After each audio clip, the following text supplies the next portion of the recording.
Gary Griggs, United States Army, Vietnam. I interviewed Gary and his brother Carl in Independence, Missouri, May 28, 2010. Gary served with the Big Red 1, the 1st Infantry Division, as an 11 Bravo, an infantryman, and he has an amazing story to tell.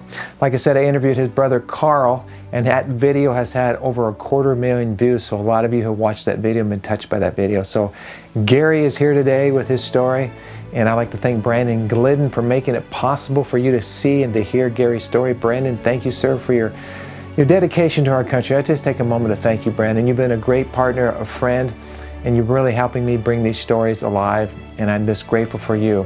And if those of you listening would have any interest, I'd be happy to hear from you too.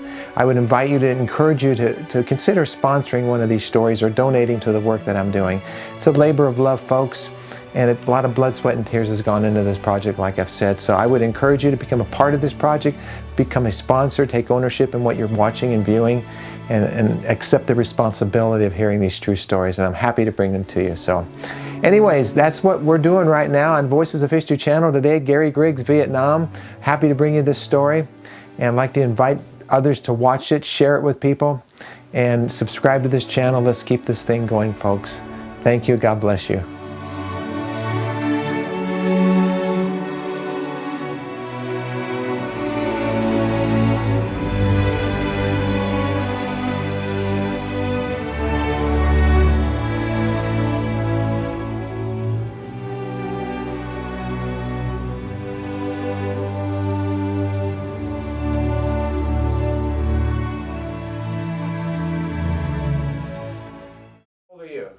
I'm 62. Okay. So about a year, and you said there were 6 of you? There are 6 of us boys. How many of you went to Vietnam? Carl and I. Just you 2? Just us 2. Okay. Where did you go to basic training at? I went into basic training at Fort Ord, California. Okay. And what was your MOS? Well, at that time, you didn't have an MOS, but later on, I acquired the MOS of 11 Bravo, which is light weapons infantry. So you went in what year? 66? No, I actually would have been 68. 68, so it's a couple of years after? First part of 68, yeah. Okay. And you went to basic training, and then did you go advanced training somewhere? I went to basic training, Fort Ord, California, went to Fort Lewis, Washington for advanced individual training, and then got a couple of weeks leave, and then went over to Vietnam. So had you been in contact with your brother during this time? I mean, did he kind of inspire you to want to go in the military, or what? How did that happen?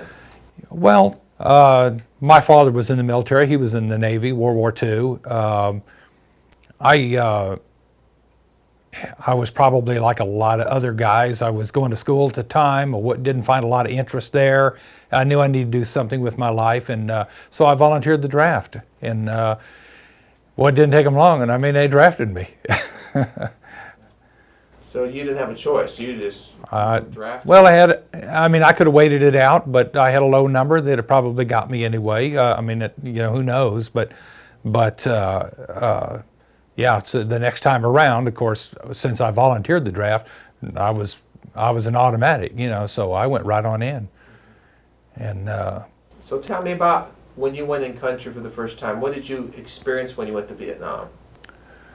Well, I got there. They send you to kind of reorient you with all the weapons and what they're using over there, and how it was different from what training we were getting in the States.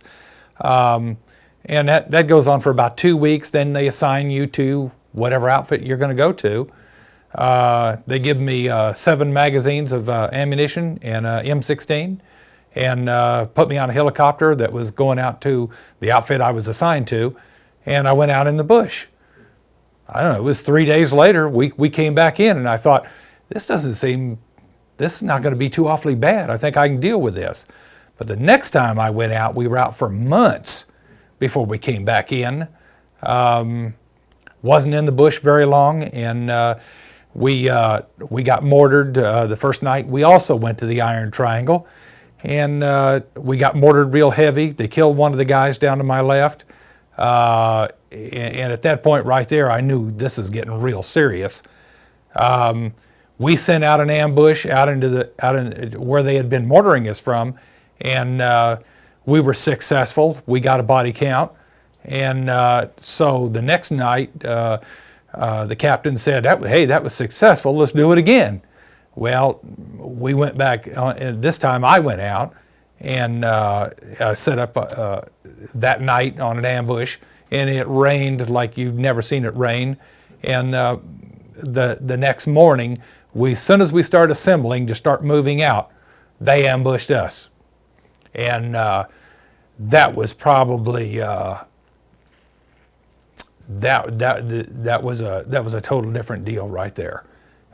Killed several guys, blew one guy's head off. I had to pull him out of the gun turret, and I wasn't even sure that the gun would even shoot. They told me get in the gun and start firing. I never had a target. It just the round. It was an RPG, an anti-tank weapon used against us, and machine gun fire. And I think they fired on us, and they took off right then. And of course, we're still firing and everything, and thinking that, try to keep them down, so they don't keep firing at us. And they were out of there. So yeah, that was tough right there. So when you were in basic training, you're thinking Vietnam's raging. I mean, what's your mentality at that time? And when you got there, was it different than what you had in training? I mean, on-the-job training versus what you were prepared for? Did you feel kind of invincible before you went over? Oh, absolutely. Absolutely invincible. It's rah, rah, rah, and kill, kill, kill. We can, it's the enemy, attack, and all of that. And if the enemy, if they fire at you from the right or the left, turn and attack in that position, because you don't want to be caught in the kill zone. And then once I got there and we actually got ambushed, that's the last thing you want to do is go rushing off into the jungle, hoping that you'll get the enemy. You're just wanting to get out of that kill zone that you're in, and you know what just happened to you. And of course, it's easier said than done because you've got guys that are down, guys that are wounded, guys that are dead, and it's just it's a real mind-boggling thing. It's totally different than it's reality. Back in the States, it's more. They're trying to prepare you the best they can, but it's like at that time it's a game, and this time it's for real. So there was like a baptism under fire the first time that you realized you could get killed doing this. Everything changes after that, right? I'll be honest with you. I wet my pants. I didn't know it, but I realized it later, and didn't even know. But yeah, I've told people before. Everybody should have to live through one of those. Well, you realize how precious life is. So you heard your brother talking. I mean, you really appreciate life, and you realize that death is all around you. You're young. Why do you think they train them so young? Is there a purpose to that? A young guy doesn't think so much about life, and they're more apt to adapt to a situation like that? I think it's exactly it. When you're a little older and they tell you rush that hill, there's a machine gun nest up there. I think a young guy is more apt to rush that hill. An older guy is going to say, I wonder if there's another way we can get around this. The mindset is going to be totally different. Now, what unit were you with? What group division were you with? I was with the 1st Infantry Division, Big Red 1, and I operated with a mechanized infantry. We didn't fight from our APCs, our armored personnel carriers. The drivers and the gunners stayed on those. Everybody else got off and fought from the ground. Now, they did use them as cover, but the difference between a grunt soldier and what I did is we could carry a lot more supplies. We carried a lot more water. We carried a lot more sea rations. We carried a lot more ammunition. We had a heavier, we had armament. So it gave us more staying power. We could stay out a lot longer, which we did. A lot of guys that were with grunt outfits would go out and they would stay and do their search and clear, and they climb back on a helicopter, and they were able to pull back out of there. Sometimes they'd stay out, on and on. But we had staying power. They would actually fly fuel into the jungle for us, and we just stay out there. I know on my track we probably had 20 or 22 5-gallon cans of water. So I mean we could stay out there. So you're what rank at that time? I was E3 at that time. I was just a private, and when those guys got all shot up and some of them killed on that point track, they told me, "You're going to be the new driver." At that point, I'd never had any training on an APC. Didn't know anything about how to drive one. Didn't even know how to raise and lower the back ramp.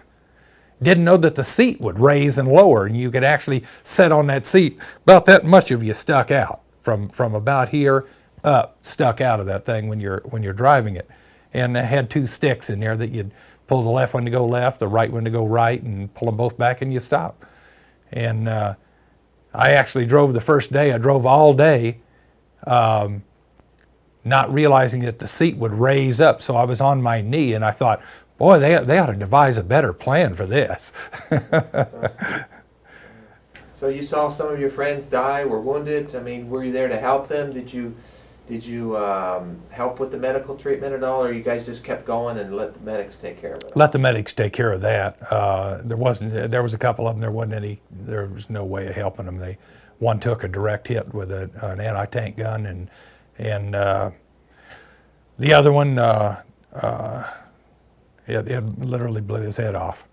And there wasn't. I mean, it was pretty obvious. There wasn't anything you could do there. There were some others that were wounded. And we got medics up there, to get those guys and pull them back. Everybody was trying to pull back and kind of get out of that kill zone and then make room for artillery. We called in artillery and try to work the wood line over real well in there and soften that up before we moved back in there, to see if we had got any of them or anything. And it just. It just happens so fast, just everything is just hit and then they're gone. I've been in other situations up on the Cambodian border where General Ware was shot down up there, and we knew full aware ahead of that firefight. They told us, they got us together and they said, there's a heavy force up there and you guys are going to move in against them and you all won't be coming back. And that was a test of the nerves. And we moved in against that. And the first day we fought hard as we could go. The second day we came back. They were still there and ready, just more than willing to stir it up with us. And that was a tough deal. A lot of guys died there. A lot of them and a bunch of us died that day, and a lot of guys wounded. I had a real close buddy that my gunner had actually got shot. Him and my gunner and myself were the only ones on the track, and I was feeding ammo to him, and we were up close, real close. In fact, they fired a couple RPGs and hit the front of my track, and I couldn't see where the fire was coming from.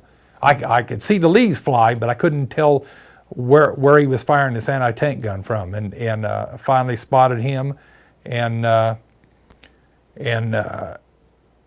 stepped down on the throttle and took that guy out. And but my gunner got shot. They hit him in the arm, blew his arm nearly off, and I jumped up on top of the track to try to pull him out and hollered for another guy to jump up and help me. And when he did, they shot him. They killed him. And I understand that he didn't die right off. I got him back to another guy, which took him back to where the helicopters would actually land. Helicopters wouldn't come in there and pick up the dead and wounded for a while because it was too hot. And but I understood that way back they were picking some guys up. So I tried to find somebody that would actually take him, and so I could get back to my track. It was still running, and the enemy was, we were close enough to them, they were throwing grenades at us. And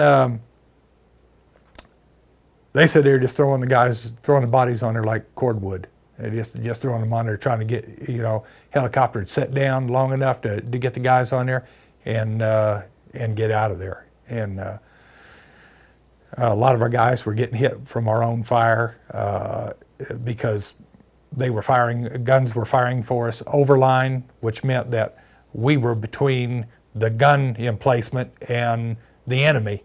So, and they were firing max range. So any rounds that fell short were nailing us.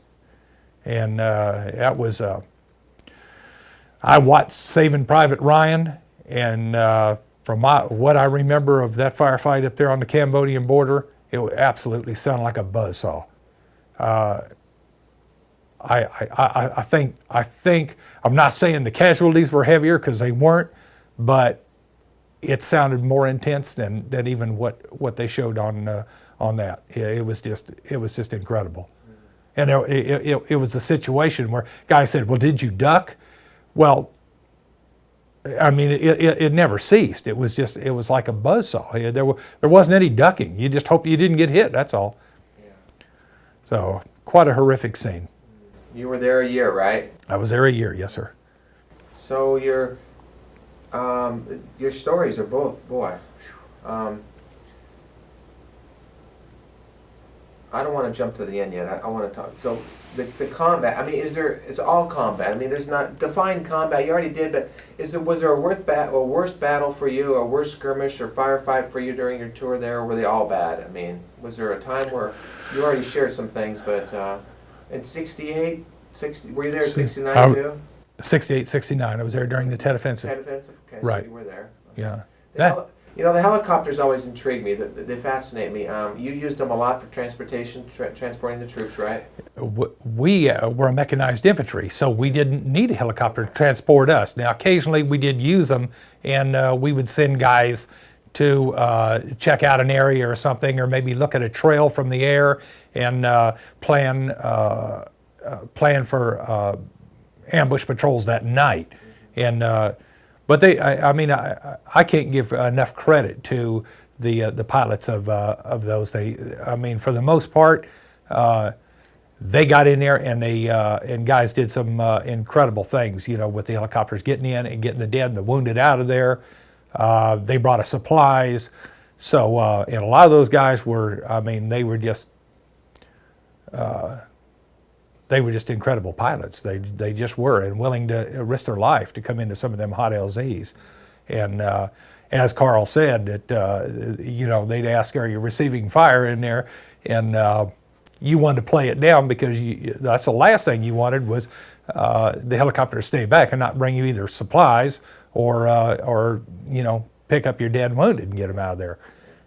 So, your brother talked a lot about, the life and death of the situations, the combat, he shared so much, and I will go back and listen to it all, but your thoughts on life and death, and were you a praying man at the time, and how did that change your perspective of life and death, seeing all this stuff and living it at that time?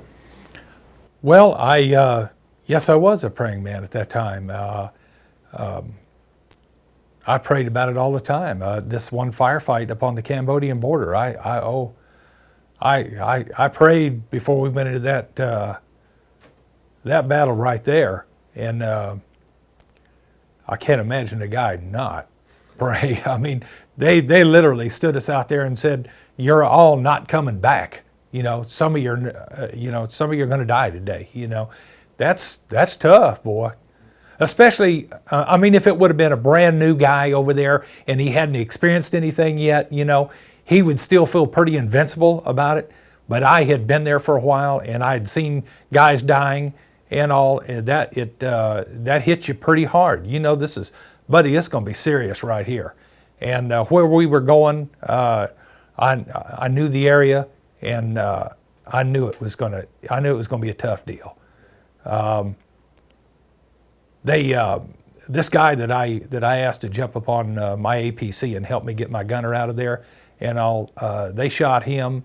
He fell down, And of course, I just had one side of my gunner. He had the other side of him, and they hit him. They both fell, and he grabbed me by I was wearing what they call a flak jacket. It's supposed to stop shrapnel. It will a little bit, but he grabbed me by that, and he pulled himself up. He got that close to my face. I mean, nose to nose, and pulled himself right up there, and he was just screaming, my God, don't let me die, don't let me die." And it was just,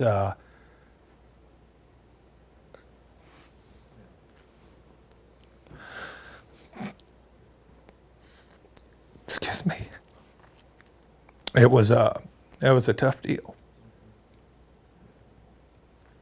Did you experiencing anything like Carl, hearing men calling out for God or their mothers or anything like that? Or, I mean, screaming for medics a lot.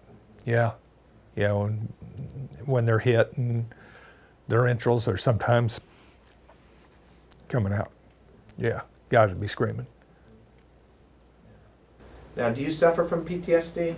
Yes. Okay, so both you guys. Yeah. Is it good for you to listen to others tell their stories, or for you guys to talk? I'm sure you talk a lot in your groups. I mean, that's part of the recovery, right? The therapy. I mean, do they encourage you to talk about it or not talk about it? Depending on what group you're in. In the group, the two that we have today, we don't get into this detail right here. We stay away from that because it triggers everybody, and just as this is a trigger. So why are we talking today? I mean, you guys wanted to talk, right? I mean, you see a need maybe to share this. I go into schools a lot. I talk to kids. I think a lot of what you're saying needs to be remembered, the sacrifices being made. So there's a lot into why I'm doing this and the history of what you did. You know, we're losing our World War II vets, but you know, you guys are shrinking in numbers too, the Vietnam veterans. So I'm just so thrilled that we're talking. But it needs to be. You know, there seems to be a need to kind of get it out. People need to know about that. People need to know about the sacrifices that our people have to undergo. Not only the soldier, but their families, the sacrifices that their families are making, and those are huge. And Carl touched on a point there a while ago that used to really, in Vietnam, used to bother me, and that was that when somebody is killed like that, they're laying there on the ground, they're dead. The enemy may still be firing at you and everything, but you don't have time to think about it right then. But later, you never get a chance to grieve over it. But it bugs you that their family doesn't even know yet. I was talking with this guy this morning, and he's dead now. And I mean, he's brutally dead. I mean, he's just wiped out. And his family, you start thinking about that. What reaction the family's gonna have when they contact them, you know, because usually there's going to be a letter go out. Your son was a hero, and he died yesterday in Vietnam, and all that. They know nothing. I've tried to contact the family on this guy that pulled me up there and was screaming, "Don't let me die, don't let me die." I don't know that it would be good to talk to the family, but it may give them some closure that this guy was actually getting up there to save another soldier's life. He was a hero, and his family, they don't know anything about what really took place that day.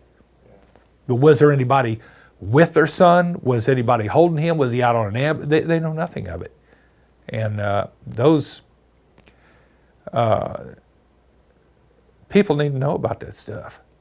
You know, the sacrifice that our guys, and women and men, more women nowadays than back then, but they need to know about that. I didn't ask Carl, but I'll ask you, why do you think you survived? A lot of guys didn't survive. Why do you think you made it back? I ask that question all the time. I don't know. God said it wasn't my time to go. Have you seen the Vietnam Wall? Carl and I both saw the traveling Vietnam Wall. Yeah, very, very difficult to deal with. Do you remember your last day in Vietnam? I do remember my last day in Vietnam. We were all told to get cleaned up. We were still in jungle fatigues, but get cleaned up, take a shower, get a haircut, and get ready to board the plane. It was a commercial airline that was taking us out of there. I got all cleaned up, got down there and got in line, and they came in there. 3 Air Force guys came in, and they took preference over Army. And they said, of course, I had to go back in. My hair wasn't short enough, so they said go back and get it cut again. So I went back and I got it cut again. And when I got back down there, I was one of the last guys getting ready to board the plane. And when these 3 Air Force guys showed up, they bumped me off, and I had to stay another night in Vietnam. And I was pretty upset about that.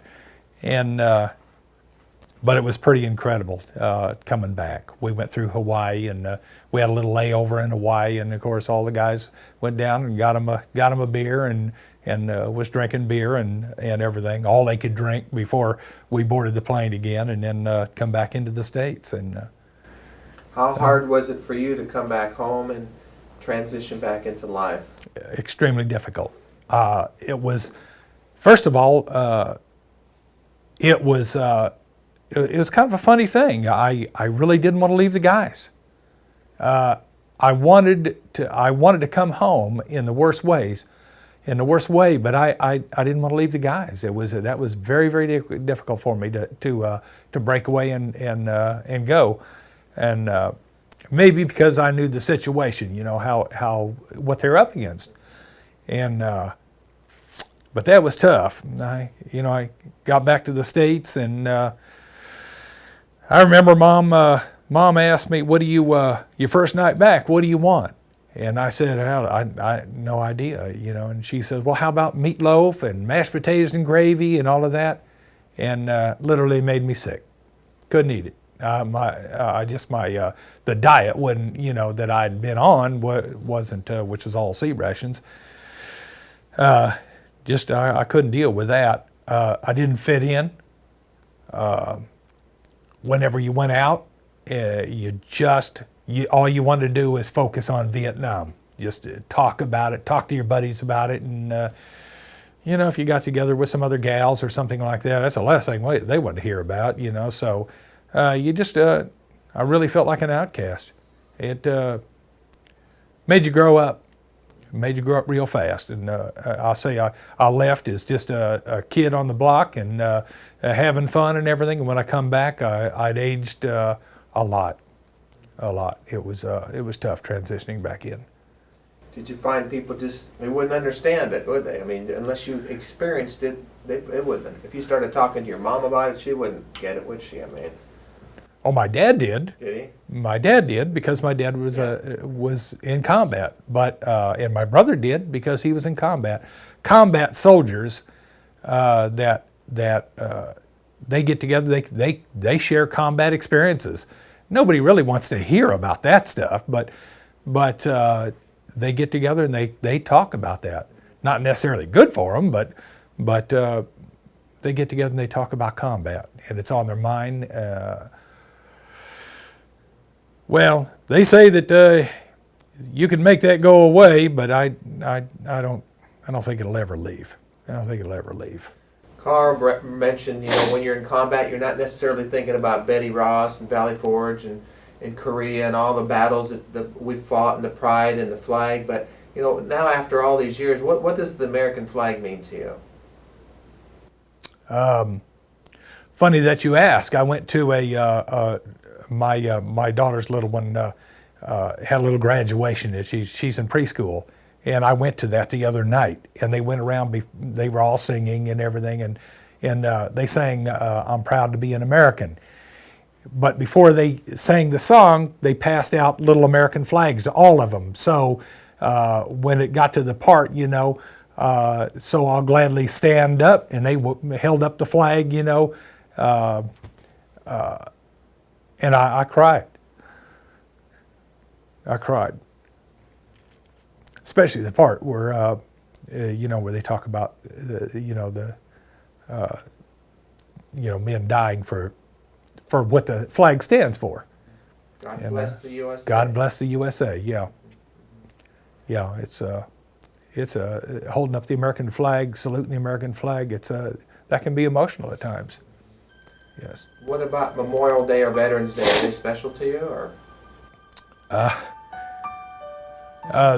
They are, but it brings back a lot of memories. It can kind of trigger you, get you keyed up over that, especially when you pass by a cemetery that's flying all the American flags and everything. You know what the flag represents, and it also, in this case, right here, that a veteran has died, and that's emotional. Are there sights, sounds, and smells today that bring back Vietnam to you? All the time. All the time. Sound of a helicopter? Sound of a helicopter, I run to the window and I look out to see where that helicopter is. Of course, I can pretty much tell which ones are commercial and which ones are military. I can pick those out, but if I hear a helicopter, I'm constantly on the alert. Not that the enemy was never in helicopters in my situation, but I don't know. It brings back memories. Certain smells. I'm a hunter, and the smell of gunpowder a lot of times will trigger the thought of a battlefield, and you can smell a battlefield. You can smell the gunpowder. Sometimes, in some situations, you can.